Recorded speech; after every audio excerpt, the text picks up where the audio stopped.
Assalamualaikum warahmatullahi wabarakatuh. Waalaikumsalam warahmatullahi wabarakatuh. Pada hari ini Rabu tanggal 29 Mei 2024, sidang perkara perdata nomor 10/PDT-G/2024 Pengadilan Agama akan segera dimulai.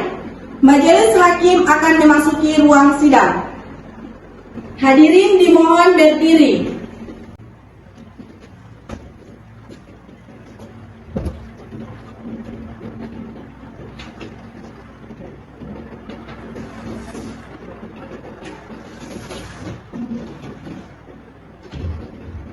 Hadirin dipersilakan duduk kembali.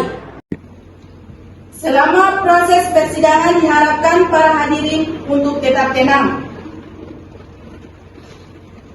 Assalamualaikum warahmatullahi wabarakatuh. Waalaikumsalam warahmatullahi wabarakatuh. Sidang hari ini pada tanggal 29 Mei 2024 perkara perdata dengan nomor 10/PDT-G/2024 Pengadilan Agama tentang perkara gugatan hak asuh anak antara Fadli Mulane selaku penggugat melawan Miftah Lapatau selaku tergugat dinyatakan tidak dibuka untuk umum.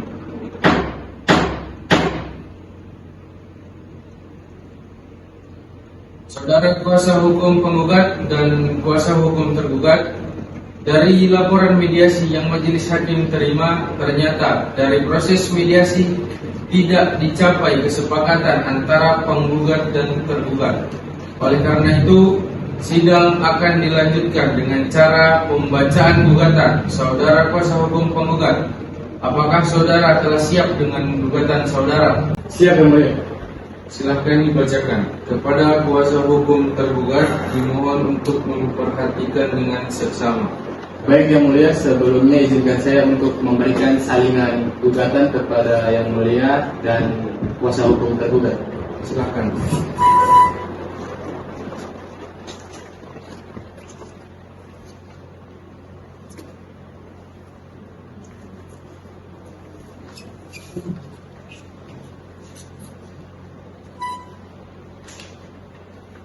Baik, Assalamualaikum warahmatullahi wabarakatuh.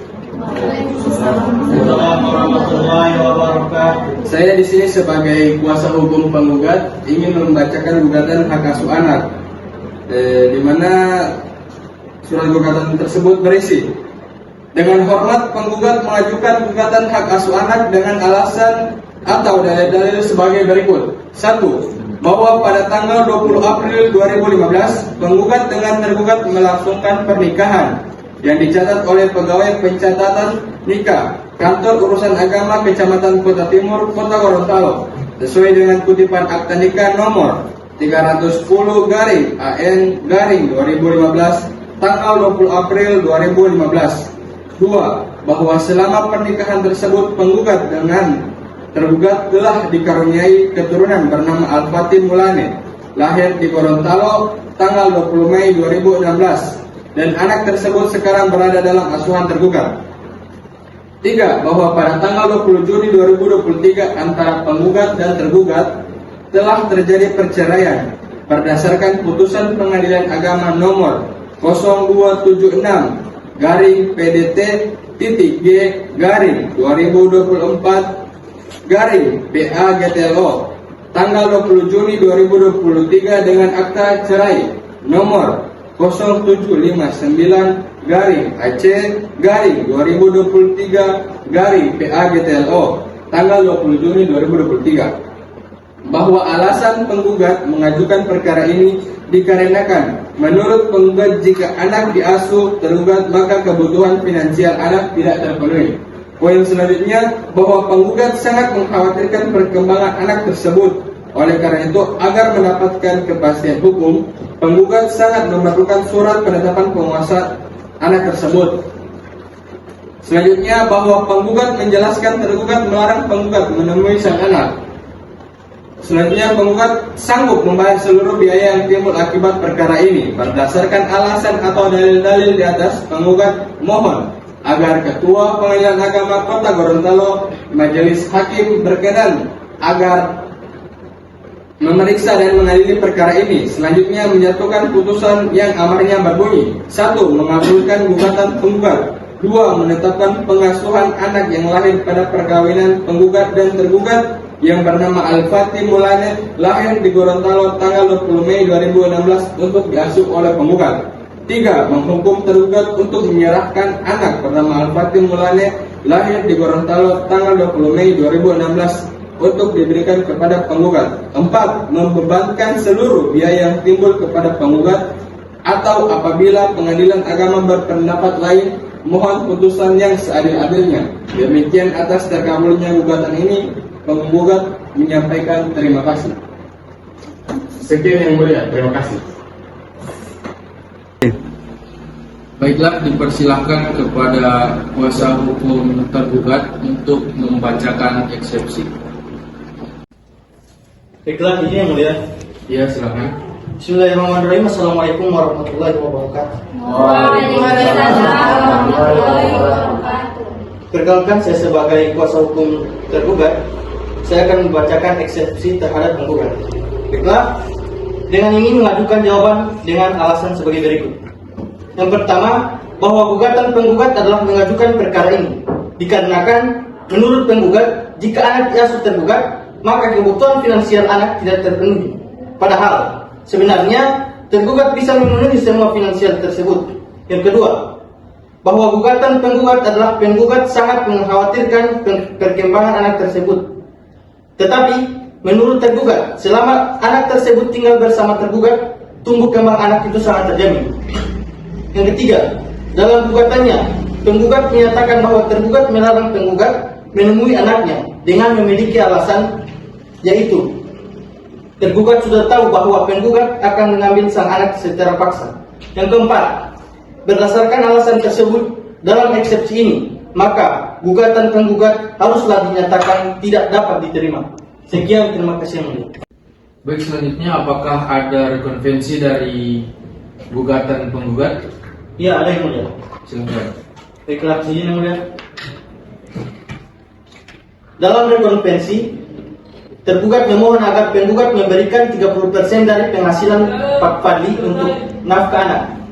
Berdasarkan alasan tersebut di atas, maka dengan ini para tergugat memohonkan kepada majelis persidangan yang memeriksa dan mengadili perkara untuk memberikan putusan demi hukum sebagai berikut. Yang pertama, dalam eksepsi, menyatakan gugatan penggugat tidak dapat diterima. Yang kedua, menghukum penggugat untuk membayar biaya perkara. Dalam pokok perkara, yang pertama, menolak gugatan penggugat untuk seluruhnya. Yang kedua, menghukum penggugat untuk membayar semua biaya yang timbul. Dan dalam rekonvensi ini, yang pertama, mengabulkan gugatan penggugat rekonvensi untuk seluruhnya. Yang kedua, menghukum penggugat rekonvensi untuk membayar biaya. Demikianlah jawaban ini diajukan. Semoga menjadi bahan pertimbangan majelis hakim yang memeriksa dan mengadili perkara ini. Semoga terkabul hendaknya. Atas perhatian dan bantuannya diucapkan terima kasih. Sekian, terima kasih yang mulia. Bagaimana saudara penggugat? Apakah saudara sudah mengerti mengenai eksepsi yang telah disampaikan oleh tergugat tadi? Ya, yang mulia, ngerti. Oke, baik. Apakah kuasa hukum penggugat akan mengajukan replik? Ya, yang mulia. Silakan. Baik, yang mulia, izinkan saya untuk memberikan salinan replik penggugat kepada majelis hakim dan kuasa hukum tergugat. Ya, silakan.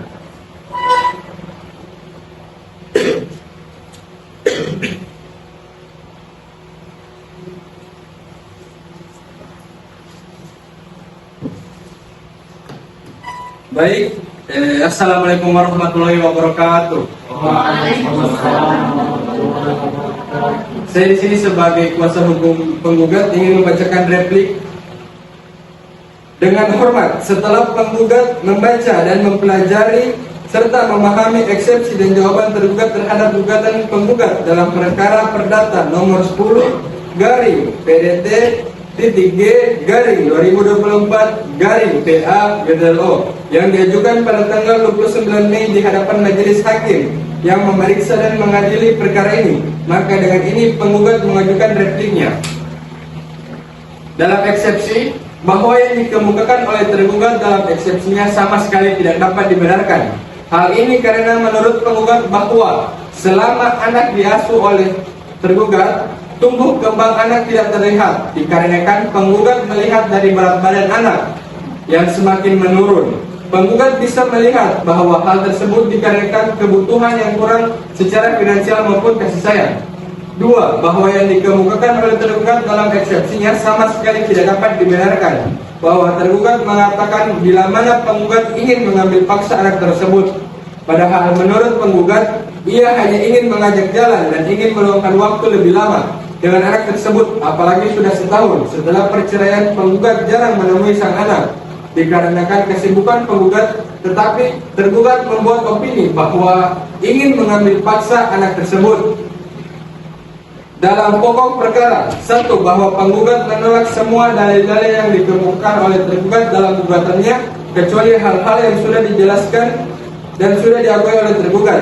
2. Bahwa tergugat tidak dapat memenuhi finansial anak dengan pertimbangan tergugat hanyalah seorang ibu rumah tangga biasa, sedangkan penggugat merupakan seorang CEO perusahaan. 3. Bahwa tidak benar penggugat tidak dapat memperhatikan tumbuh kembang anak tersebut. 4. Bahwa benar tergugat melarang penggugat bertemu dengan sang anak. Berdasarkan alasan-alasan yang telah dikemukakan di atas, maka dengan ini penggugat memohon kepada majelis hakim yang memeriksa dan mengadili perkara ini berkenan memberikan keputusan demi hukum sebagai berikut.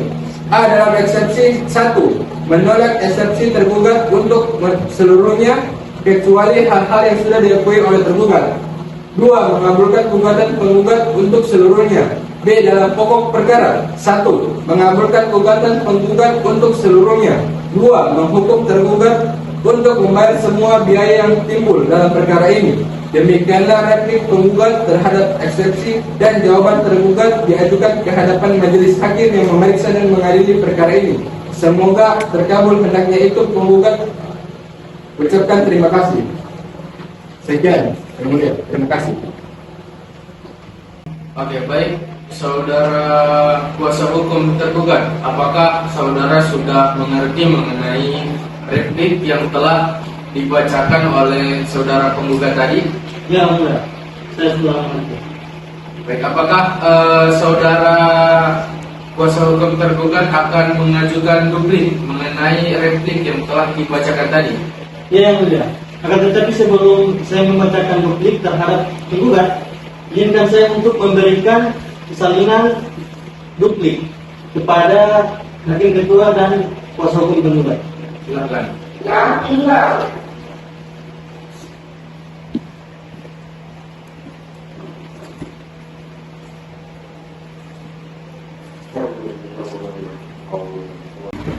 Baiklah, saya akan membacakan duplik tergugat terhadap penggugat. Dengan hormat, setelah para tergugat membaca dan mempelajari replik para penggugat tertanggal 29 Mei 2024 dalam perkara nomor 10 PDTG garing 2024 garing Pengadilan Agama Gorontalo, maka dengan ini para tergugat menyampaikan dupliknya dengan alasan-alasan sebagai berikut. Yang pertama, bahwa para tergugat tetap menolak dalil-dalil gugatan penggugat dan tetap pada alasan-alasan yang telah dikemukakan dalam jawaban para tergugat sebelumnya.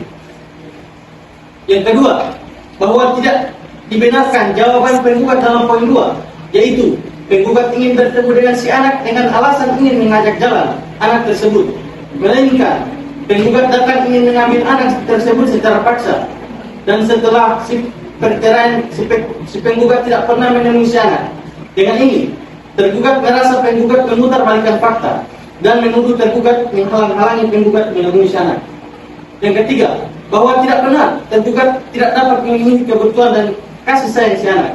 Menurut tergugat, walaupun ia hanya seorang ibu rumah tangga tergugat berusaha memenuhi segala kebutuhan anak tersebut.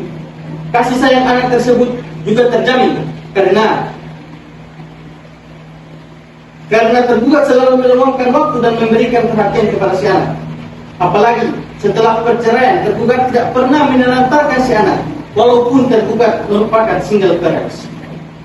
Berdasarkan alasan-alasan yang telah dikemukakan di atas, maka dengan ini para tergugat memohon kepada majelis hakim yang memeriksa dan mengadili perkara ini untuk memberikan putusan dan hukum sebagai berikut. Yang pertama, menolak gugatan para penggugat untuk seluruhnya. Yang kedua, menghukum para penggugat untuk membayar biaya perkara. Demikianlah kutip para tergugat ini diajukan, semoga terkabul hendaknya. Atas perhatian dan bantuannya kami mengucapkan terima kasih. Sekian yang mulia. Baik, kita mulai dengan menanyai para saksi. Kuasa hukum tergugat dipersilakan untuk menyampaikan pernyataannya dan memanggil saksi. Yang mulia, izinkan saya untuk memanggil saksi untuk masuk ke ruang sidang. Permintaan diterima, dipersilakan. Saksi tergugat silakan memasuki ruang persidangan.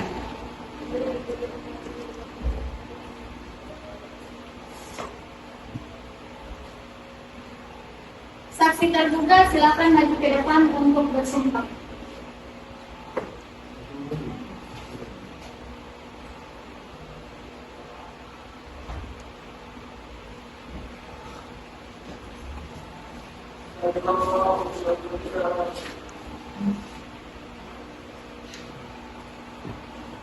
Saya bersumpah dari hati nurani tanpa menyembunyikan apapun dan mengatakan yang sebenarnya. Jika ada kebohongan, saya bersedia menerima hukuman.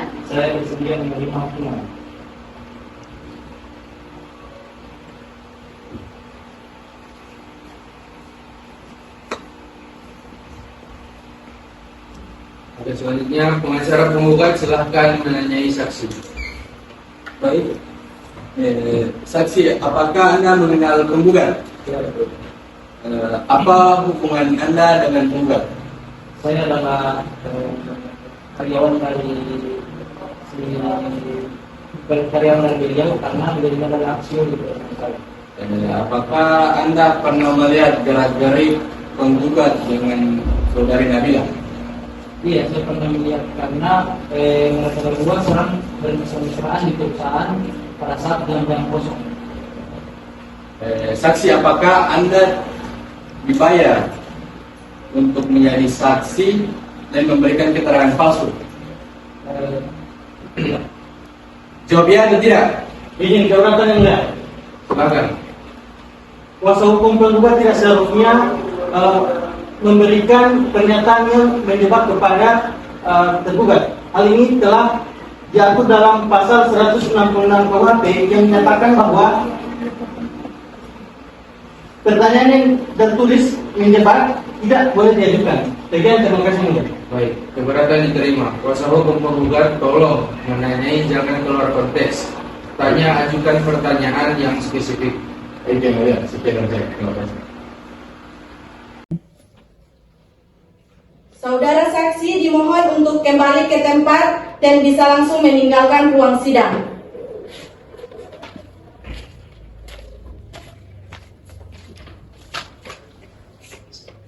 Kuasa hukum penggugat dipersilakan untuk menyampaikan pernyataan dan memanggil saksi. Baik, izin yang mulia memanggil saksi. Dipersilakan.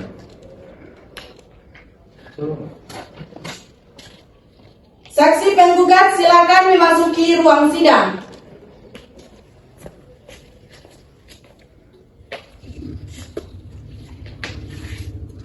Saksi penggugat silakan maju ke depan untuk bersumpah.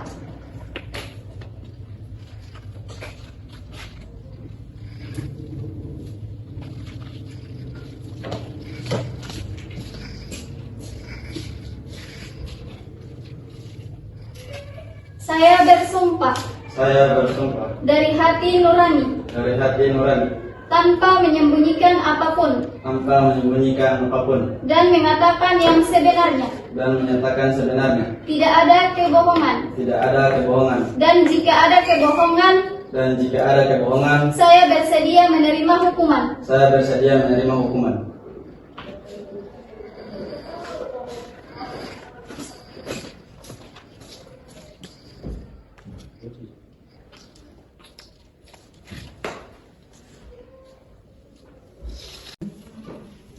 Saudara kuasa hukum tergugat dipersilakan untuk menanyai saksi. Baiklah,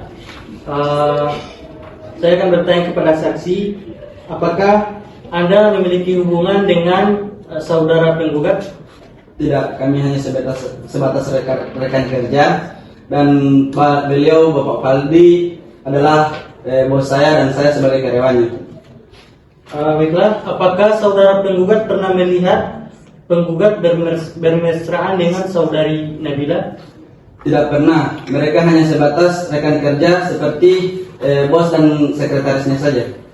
Apakah saudara saksi yakin dengan pernyataan saudara? Ya, saya yakin. Sekian yang mulia, terima kasih. Saudara saksi dimohon untuk kembali ke tempat dan bisa langsung meninggalkan persidangan. Cukup sekian untuk sesi pernyataan dari kedua belah pihak. Kita istirahat sejenak untuk makan siang. Para hadirin dimohon untuk berdiri. Karena para hakim akan meninggalkan ruang sidang.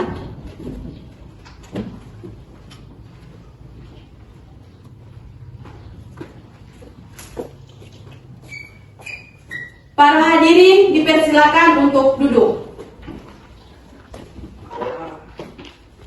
A few moments later. Para hadirin dimohon untuk berdiri karena para hakim akan memasuki ruang persidangan.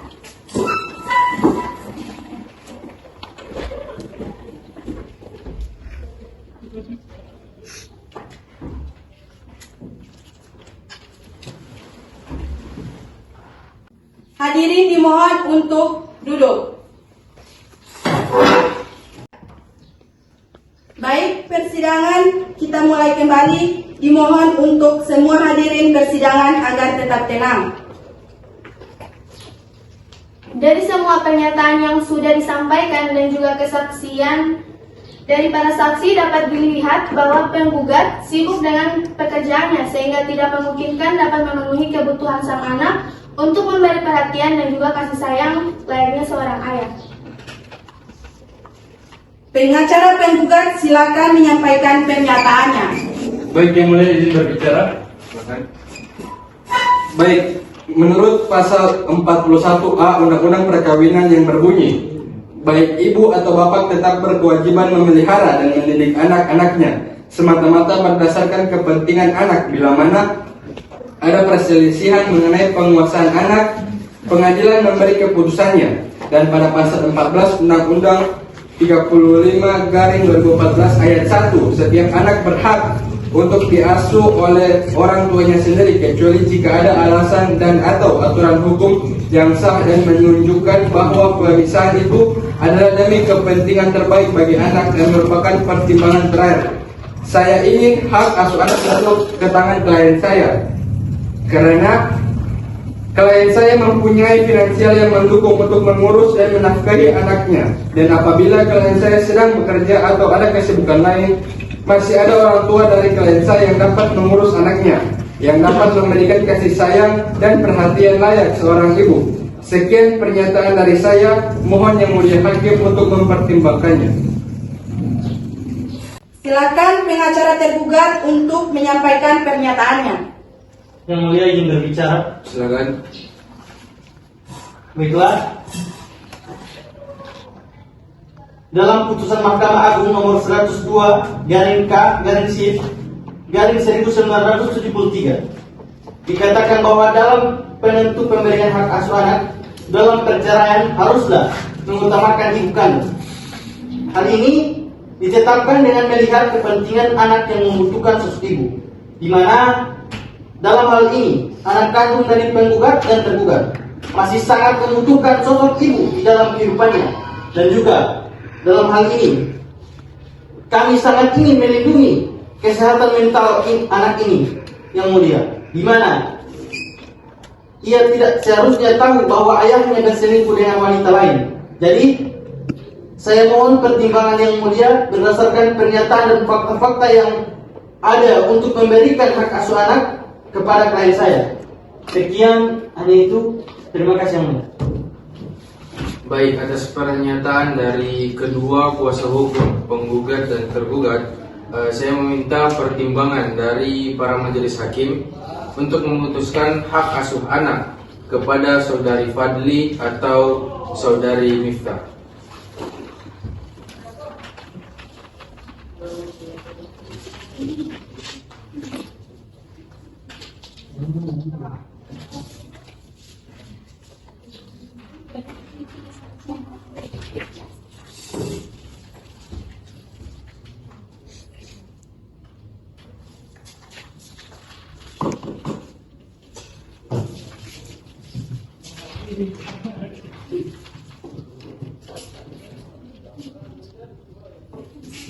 Baik, berdasarkan hasil keputusan dari para majelis hakim, dengan ini kami memutuskan hak asuh anak jatuh kepada tergugat, yaitu saudari Miftah.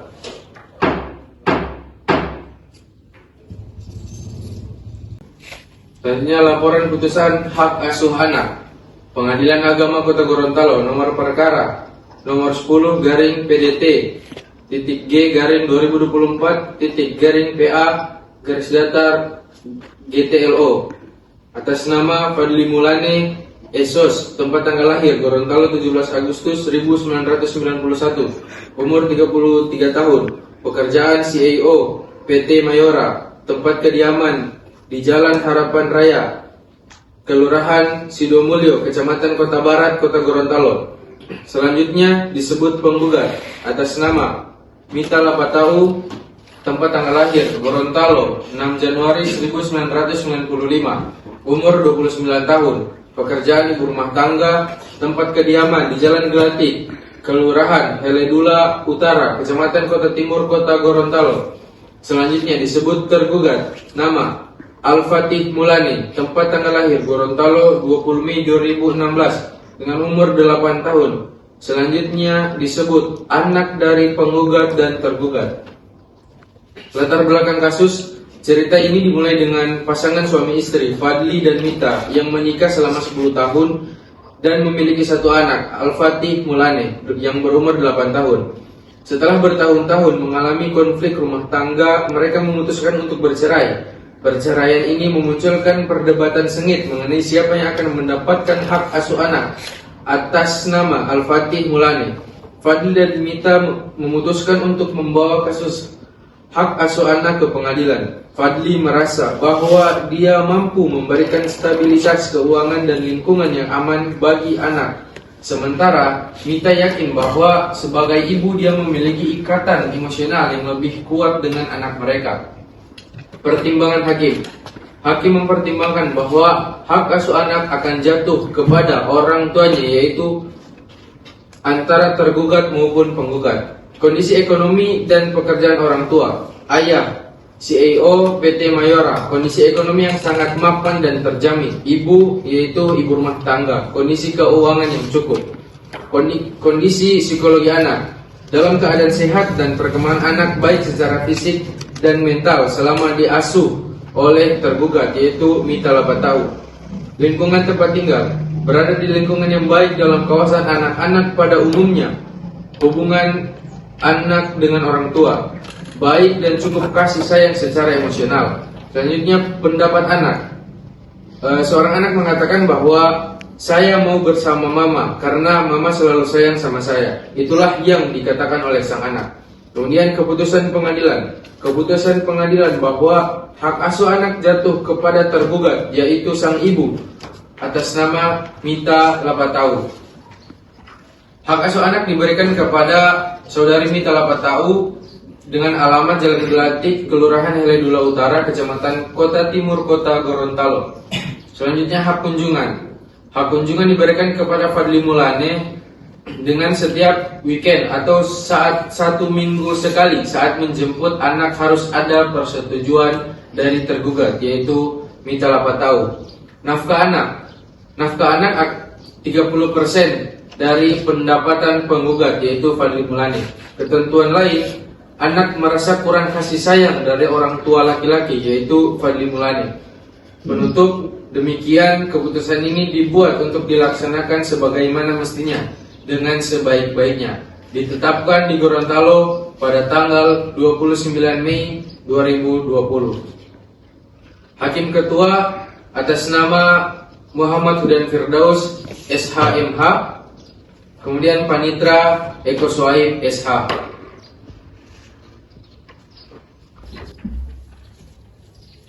Dengan demikian berakhirlah persidangan perebutan hak asuh anak dengan keputusan final dimenangkan oleh tergugat saudari Ibu Miftah.